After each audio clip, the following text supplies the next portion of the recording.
Hezbollah Israel पर जिस तरह से पलटवार कर रहा है उसे देखकर लगता है कि अब इस जंग की दशा और दिशा पूरी तरह से बदल चुकी है। वो इसलिए क्योंकि इजरायली सेना को लेबनान में घुसे करीब 1.5 महीने से ज्यादा का वक्त हो गया है और इस जमीनी हमले की शुरुआत में आईडीएफ हिजबुल्लाह पर हावी होता दिख रहा है। लेकिन अब हिजबुल्लाह के भीतर अचानक से नई जान आ गई है और वो 2 मोर्चों पर आईडीएफ को तगड़ा जवाब दे रहा है।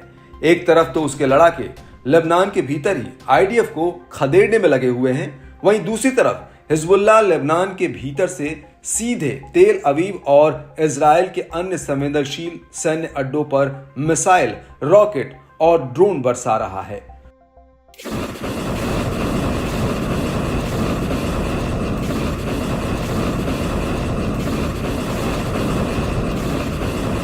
अब इसी कड़ी में हिजबुल्लाह ने उत्तरी इजराइल के हाइफा और क्रायोत इलाकों पर अभी तक का सबसे भीषण हमला किया है। टाइम्स ऑफ इजराइल के मुताबिक हिजबुल्लाह के 11 नवंबर 2022 को हाइफा और क्रायोत इलाके पर करीब 190 रॉकेट दागे हैं, जिससे साफ होता है कि युद्ध की शुरुआत से अभी तक इन इलाकों पर हिजबुल्लाह का यह सबसे बड़ा हमला है।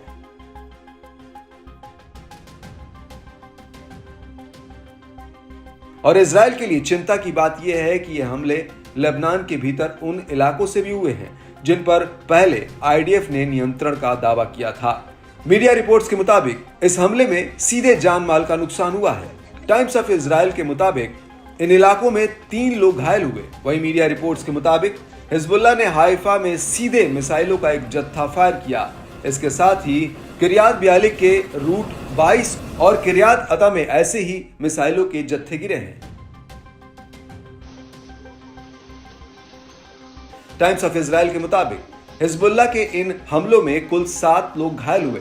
वहीं आईडीएफ के मुताबिक गैली पर हिजबुल्लाह ने करीब 50 रॉकेटों का एक जत्था फायर किया, जिनमें से कुछ को इंटरसेप्ट कर लिया गया है, जबकि कुछ रॉकेट कैरमेल इलाके और पड़ोस के इलाकों में जा गिरे। इस हमले को लेकर हिजबुल्लाह का कहना है कि उसने कैरमेल सेटलमेंट अटैक में बने पैराट्रूपर ब्रिगेड के ट्रेनिंग बेस को निशाना बनाया है।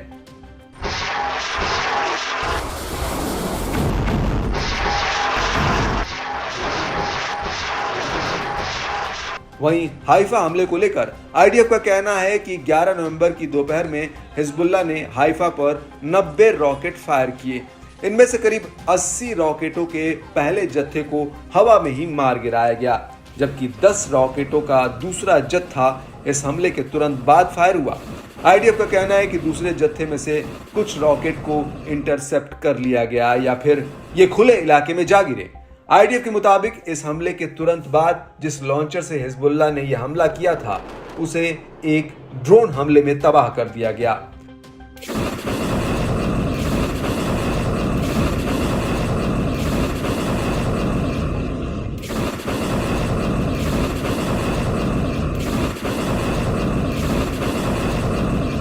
आपको बता दें कि हिजबुल्लाह ने हाइफा पर ड्रोन हमले का एक वीडियो जारी किया है, जिसमें पहले तो उसके लड़ाके सैटेलाइट के जरिए हाइफा में नवल बेस को चिन्हित करते हैं और उसके बाद इस सैन्य अड्डे पर हिजबुल्लाह एक के बाद एक ताबड़तोड़ तरीके से ड्रोन फायर कर देता है। और इस हमले के बाद हिजबुल्लाह के लड़ाके सीरियन गोलन में आईडीएफ के ठिकाने पर मलक 1 मिसाइलों से अटैक करते हैं। हिजबुल्लाह ने इस हमले का भी वीडियो जारी किया है, जिसमें पहले तो आईडीएफ के ठिकानों को चिन्हित किया जाता है और उसके बाद उनके ऊपर हिजबुल्लाह के लड़ाके मलक 1 मिसाइलें फायर कर देते हैं।